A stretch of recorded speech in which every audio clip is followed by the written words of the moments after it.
right leg of Sorella, and he'll score again. Win it. There's not ball too far behind. I mean, I'd want it if I was the returning national champion. We've said to be 46. You had Dean Circle, Arizona State. Logan Stever has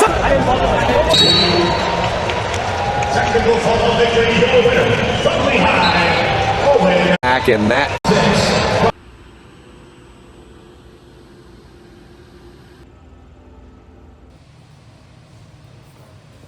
You can make it through a wrestling season, and the hard practices, you can make it through anything if you stay focused. Our practices are they're really intense.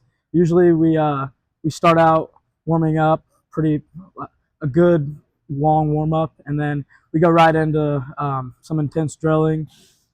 Towards the end, we go live, giving it our all, pushing our partners, trying to break the person that we're going with, and at the end we do a hard conditioning every day.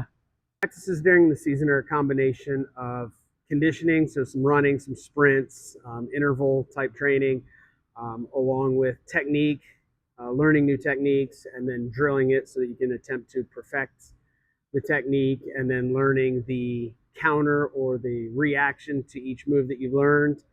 And then we incorporate some live wrestling, so full go, situational full goes, so starting from a different position versus always starting on our feet or in referee's position to try to mimic positions that you commonly end up in. Or if through the course of the season we notice we're struggling in a specific position, then we'll tailor a practice or two around that specific position to improve the team in those positions. And then we'll usually finish with a second round of conditioning. Wrestling is the toughest sport, both muscular endurance and cardiovascularly. So we do conditioning at the start of practice so that the wrestlers, the athletes, can train themselves to focus on technique when they're already a little bit tired, and then we condition at the end to kind of push and improve on that conditioning. Coach Brown's conditioning. Usually once a week, we'll have a Brown Town, that's what it's called.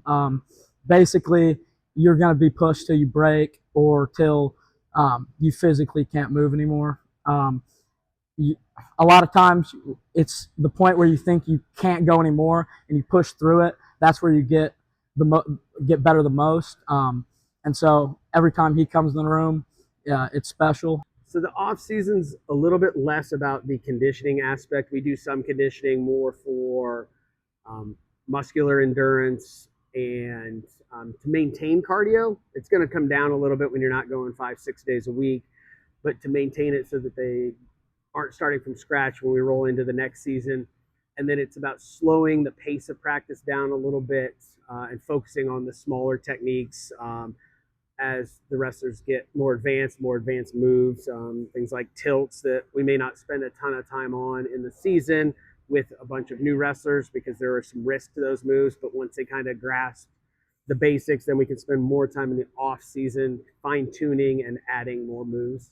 Flow drill, so it's like I don't know, in and on a shot, and like you wrestle, you're like in a flow state kind of, and you're just rolling around and bettering your position. So when you sweat, bleed, sometimes cry with a group of people, you get close just by shared experience.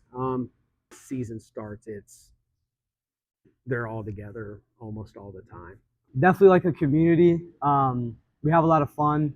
Obviously we wrestle with each other in practice, but all the guys in the room are kind of like my best friends, and they're like my brothers. So and there's nothing quite like wrestling. Other sports, you can win or lose, and you can blame it on a teammate if you want.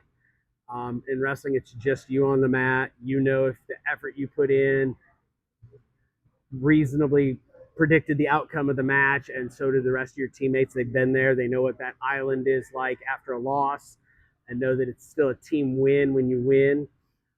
So that bond is very family-like within the teammates. To each other, we're always going to focus on the positives. Like I said, wrestling's a very tough sport mentally and physically.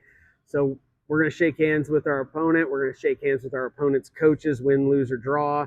Afterwards, our wrestlers are going to come over to the corner, shake their coaches' hands. They'll get a little bit of information, high fives with their teammates on their way out. If they need a couple minutes to cool down, we're going to give them their space, and then we're going to start to build each other back up. If it was a rough match, to focus on the next one. Mental toughness for sure.